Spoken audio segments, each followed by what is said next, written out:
Something that I've noticed. And I've noticed this time and time and time and time again. I am a news person, and because I don't watch television, so I watch a lot of the news just to make sure I'm up on, local issues. Or if I need to know if there's any type of threat to my personal well being. Now, the reason I say that, I don't watch the news for anything else. I don't give a fuck about, what level terror alert we're at, or fucking how many times or how many kilos fucking Paris Hilton throws out of her purse and shit like that, and how many times Lindsay Lohan has to go to jail, because that's not fucking news to me. A lot of the bullshit that they spew out on these networks are to keep you in like a state of propagandized sensationalism, just to keep you on your shit, just to make sure you're not going off and wandering outside and going walking to the library at midnight. It's kind of just to keep you in that little box, or this is not a box, but it's close to a box. There we go, that's a box. It's kind of trying to keep you in that state of sensationalized being, so that you don't really have much care on what's really going on, to explore your own consciousness, to explore what's going on in your circle.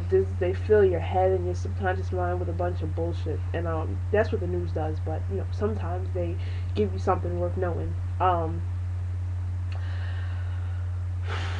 If you've ever watched Glenn Beck's show, or just any of those kind of when they invite a guest to speak to another co-host, and it's like split screen, and it's like you have this guy over here and then you got the other guy over here.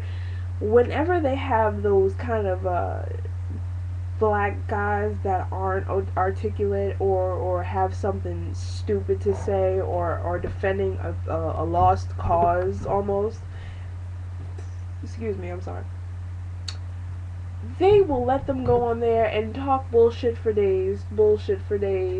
They let those the the conspiracy theorists that are so like left wing with what they're saying, it becomes a kind of exaggerated version of a real truther versus a conspiracy theorist. They let them go on, they let them do all of that, they let them do the bullshit, the bullshit, the bullshit. Now when a truther comes on and says some real shit, that's when the fucking fireworks go off. That's when the interruption starts. That's when they start doing the what is it, like a Helgian dialect, Helegian, it's some shit like that. I forgot how you say it. It's like I think it's called Helgian dialect, when they kind of have a there's an argument going on. It has a left opinion, one has a right opinion, and the host with the right opinion kind of makes it so that by the end you have like a combination of the two, rather than getting the whole gist of what left is saying, and right kind of just throws their own ideas into the right, so then it becomes kind of like a synthetic type of conclusion that is very biased towards the right, of course. Now, when people like brother Michael Eric Dyson go on the show, he was on the show I think like twice. Both times these people cut him off, kind of made him sound crazy, kind of like was like kind of make it seem like he was just saying bullshit. And to your listener, to your watcher, it's the person that's just sucking all the shit in.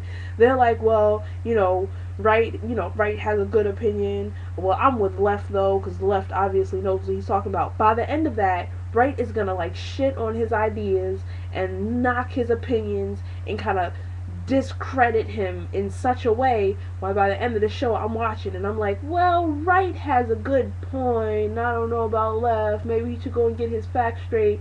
When actually, out of the 10 minutes, the 4 minutes that brother did talk, probably like you heard half of it. So you probably heard 2 minutes worth of uncut, uninterrupted, haberdashery, uncomstocked, watered down opinion, you know, because of the right person with all his opinions and bullshit. Now, they beat us down in the in the media. You never see the educated people with the families and a brother and sister working together as equals.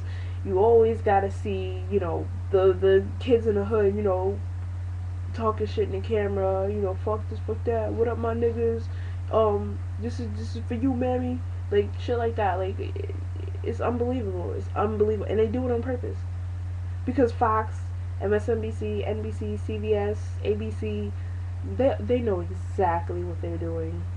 They know exactly what they're doing. They have lawyers. These co-hosts on like MSNBC and Larry King and all this shit, the people that they do the hosting of these biased ass shows, lawyers, accountants, big shit that went to universities for this shit. They not just anchormen, my nigga. They know how to make a nigga look like a jackass, and that's what they do. That's what they do. That's what they're here for, to make America see a one-sided story, and anybody that tries to come up and show you the other side, that's absurd. You're out of your mind. You don't know what you're talking about. Maybe you should go get your facts straight. You know, and it can change, because at one point, niggas was holding hands on kumbaya shit, especially when Martin Luther King was around. Like, we was all trying to better ourselves. We was picking each other up at the feet and whatnot, and that mind control tube started getting to us. Now, I'm not a conspiracy theorist per se, but I do believe in propaganda. There's no doubt that people use these persuasive techniques to try to change our minds and kind of skew our images and our perception of different ways of life, and kind of interrupt our thinking processes to, and all that shit can be unlearned. It can all be unlearned. Once you know the plan of what they're getting at, or once you know how they're doing it, like the Hellesian dialect, look that shit up, because I don't even know if I'm saying it right. Once you get past all that, you know exactly what's going on, you can see the real agenda. That's why this whole 2012 bullshit, just like the Y2K bullshit, I don't feed into it, not even this much. Because it's all to kind of get you up in this kind of hyper state, so that you're so focused on this that you don't see that they're doing behind the scenes. But yeah, we need to kind of work on that, and that's about it. But niggas gotta stick together. Try to do some, watch some shit. Like, instead of going to that baby dancing to put a ring on it, son, fucking look up some real shit. Like, there's things all over YouTube, and once they hit that kill switch and bring it back up, you're not gonna have shit. Get your mind right, people. You gotta get your mind right, or else you're just gonna fall into the traps of these bigoted ass white folk. And that's about all I'm gonna say today. Subscribe to my channel. Subscribe. I'm new to this whole YouTube thing, so kinda